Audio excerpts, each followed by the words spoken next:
Assalamualaikum guys, welcome to our channel This Nas World. இன்னைக்கு பக்கான் recipe தான் பார்க்க போறோம். வாங்க வீடியோக்குள்ள போகலாம். அதுக்கு 2 கப் மைதா மாவு ஒரு பவுல்ல ஆட் பண்ணிட்டு அதுக்கு தேவையான 1/2 டீஸ்பூன் உப்பு போட்டிருக்கேன். நெக்ஸ்ட் மைதா மாவு எடுத்த கப்லயே தண்ணி எடுத்திருக்கேன். அதனால அந்த தண்ணியோட கலர் அப்படி இருக்கு. ஸோ 3/4 கப், அந்த கப்புக்கு 3/4 கப் தண்ணி எடுத்துட்டு மாவை நல்லா மிக்ஸ் பண்ணணும். அதனோட கன்சிஸ்டன்சி எப்படி இருக்கணும்னா சப்பாத்தி மாவு இருக்குல்ல அந்த மாதிரி இருக்கணும். அதை விட ராடாவும் இருக்கக்கூடாது, ரொம்ப ஸ்டிக்கியாகவும் இருக்கக்கூடாது. நார்மலான கன்சிஸ்டன்சியில் சப்பாத்தி மாவு கன்சிஸ்டன்சியில் இருக்கணும். இதுதான், இந்த கன்சிஸ்டன்சி தான் நம்ம பக்கான் மாவோட கன்சிஸ்டன்சி. ஸோ அது கூட ஒரு 1 டீஸ்பூன் ஆயில் ஆட் பண்ணி எல்லா இடத்துலையும் படுற மாதிரி நல்லா அப்ளை பண்ணிவிட்டு அதை ஒரு 10 மினிட்ஸ் எடுத்து ஓரமாக வச்சிடணும். அதுக்கப்புறம் அந்த மாவுக்கு மேலே தடவக்கூடிய ஒரு பேஸ்ட் ரெடி பண்ண போகிறோம். அதுக்கு 7 டேபிள் ஸ்பூன் ரைஸ் ஃப்ளார் அரிசி மாவை எடுத்துட்டு அதுக்கு 7 டேபிள் ஸ்பூன் ஆயில், என்ன ஆயில்னாலும் யூஸ் பண்ணிக்கலாம், கோகனட் ஆயில் தவிர. நான் ரீஃபைண்ட் ஆயில் யூஸ் பண்ணியிருக்கேன். அதை நல்லா கலந்து நல்ல ஒரு ஃபைன் பேஸ்ட்டாக எடுத்து வைக்கணும். அதுக்கப்புறம் நெக்ஸ்ட்டாக நம்ம ரெஸ்ட்டில் வச்சுருந்த அந்த மாவை எடுத்து குட்டி குட்டி போல், சப்பாத்தி மாதிரியும் இல்லாமல் பூரி மாதிரியும் இல்லாமல் இந்த ரெண்டுக்கும் நடுவில் மீடியமான ஒரு போல் நம்ம எடுத்து வைக்கணும். அதுக்கப்புறம் நம்ம எதில் பரத்த போகிறோமோ அதில் கொஞ்சம் மைதா மாவை டஸ்ட் பண்ணிவிட்டு அதுக்கப்புறம் இதை பூரி ஷேப்பில் நம்ம பரத்தி எடுக்கணும். இந்த வீடியோவில் பார்க்கும்போது நல்லா பெருசாக இருக்கிற மாதிரி இருக்குது, ஆனால் பூரி ஷேப் இருக்கும்ல அதை விட கொஞ்சம் தான் பெருசாக இருந்துச்சு.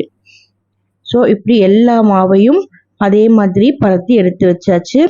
நெக்ஸ்ட் இப்போ பரத்தி வச்சிருக்கக்கூடியதில் நம்ம ஒரு பேஸ்ட் ரெடி பண்ணோம்ல, அந்த பேஸ்ட்டை அந்த மாவோட எல்லா சைடுமே அப்ளை ஆகிற மாதிரி நல்லா அப்ளை பண்ணணும்.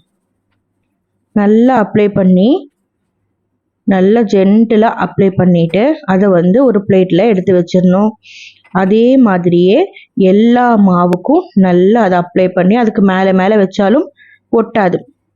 ஸோ அதுக்கு மேலே மேலே அரேஞ்ச் பண்ணி அப்படியே வச்சிடணும். நெக்ஸ்ட்டு அந்த ஆயில் அப்ளை பண்ணி வச்சுருக்கக்கூடிய அந்த மாவை எடுத்து அதை சிக்ஸாக் மெத்தடில், அதாவது சாரீ ப்ளீட் பண்ணுவோம்ல, நான் இப்போ பண்ணியிருக்கேன் பாருங்கள், அந்த மாதிரி சிக்ஸாக் மெத்தடில் வீடியோவில் காணிச்சிருக்க மாதிரி சிக்ஸாக் மெத்தடில் நம்ம என்ன செய்யணும், அதை ஃபோல்ட் பண்ணணும் சாரீ ப்ளீட் பண்ணுற மாதிரி. ஓகேவா? இப்படி ப்ளீட் பண்ணிவிட்டு அதை கொஞ்சம் இழுக்கணும். அது மைதா மாவுனால அது கொஞ்ச நேரம் இழுத்து தரும். ஸோ அதை நல்லா கொஞ்சம் இழுத்துட்டு நெக்ஸ்ட்டு அதை ரவுண்ட் ஷேப்பில் ரவுண்ட் பண்ணி எடுக்கணும். இந்த மாதிரி எல்லா பவுலையும் இந்த மாதிரி ரெடி பண்ணி எடுத்து வச்சிடணும். நெக்ஸ்ட்டு இந்த மாதிரி ரெடி பண்ண எல்லாத்தையுமே ஃப்ளார் டஸ்ட் பண்ணாமல் அந்த ஆயில்லையே வெறுமனையாக நம்ம பரத்தி எடுக்கணும். பரத்தி எடுக்கும்போது நீங்கள் நல்லா தின்னாக பரத்திட்டீங்கன்னா என்ன செய்யாதுன்னா ஒழுங்கான ஷேப்பில் பக்கான் வராது.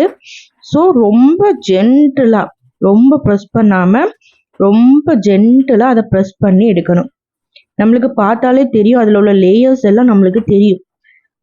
இந்த வீடியோவில் காணிச்சிருக்கிற மாதிரி ஒவ்வொரு லேயர்ஸும் நம்மளுக்கு விசிபிளாக இருக்கும். ஸோ இந்த மாதிரி அதை ரொம்ப பெருசாகவும் இல்லாமல் ரொம்ப தின்னாகவும் இல்லாமல் பரத்தி எடுக்கணும். இப்படி எல்லாத்தையுமே ரெடி பண்ணி வச்சுட்டு நெக்ஸ்ட்டு ஃப்ரை பண்ணுறதுக்காக ஒரு பேனில் ஆயில் ஊற்றி அதை ஹீட் பண்ணணும். அந்த ஆயில் நல்லா ஹீட் ஆனதுக்கு அப்புறமா ஒவ்வொரு பக்கானையும் போட்டு இந்த மாதிரி கரண்டி வச்சு அமுக்கி அமுக்கி விடும்போது அதனோட ஷேப் அழகான முறையில் நம்மளுக்கு பக்கான் மாதிரி அந்த ஒரு இதில் வந்துடும், நல்ல எதலாக.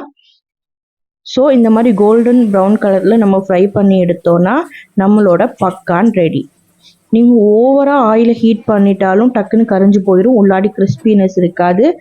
ஸோ ஆயிலை நல்ல மீடியமான ஹீட்டில் வச்சுட்டு ஒவ்வொன்றையும் நல்லா ஃப்ரை பண்ணி கோல்டன் ப்ரௌன் கலரில் எடுக்கணும். இந்த மாதிரி இன்னும் நிறைய ரெசிபீஸ்க்கு என்னோட சேனலை சப்ஸ்கிரைப் பண்ணி சப்போர்ட் பண்ணுங்கள். வேறு எந்த மாதிரியான ரெசிபீஸ் வேணுங்கிறதையும் கமெண்ட் பண்ணுங்கள்.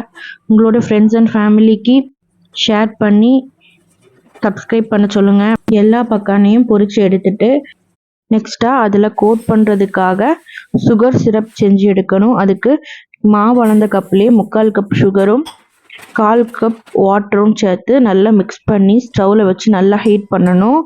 எந்த அளவுக்கு ஹீட் பண்ணணும்னா, நம்ம கையில் இப்படி அந்த சுகர் சிரப்பை தொட்டு இழுத்து பார்க்கும் பொழுது அது ஒரு ஸ்டிக் மாதிரி நல்லா எலாபரேட் ஆகும். கம்பிப்பதம் கன்சிஸ்டன்சின்னு சொல்லுவாங்க. அது வரைக்கும் நல்லா ஹீட் பண்ணி எடுக்கணும். அதுக்கப்புறம் பக்கானுக்கு மேலே ரெடி பண்ணி வச்சுருக்க சுகர் சிரப்பை ஊற்றி கோட் பண்ணி எடுத்தோன்னா நம்மளோட எம்மி பக்கான் ரெடி ஆயிடுச்சு. ஸோ இந்த ரெசிபி உங்களுக்கு பிடிச்சிருந்தனா கண்டிப்பாக லைக் பண்ணி கமெண்ட் பண்ணி ஷேர் பண்ணுங்கள். சப்ஸ்கிரைப் பண்ணி நோட்டிஃபிகேஷன் பெல்லையும் ஆனில் வச்சுக்கோங்க. தேங்க்ஸ் ஃபார் வாட்சிங்.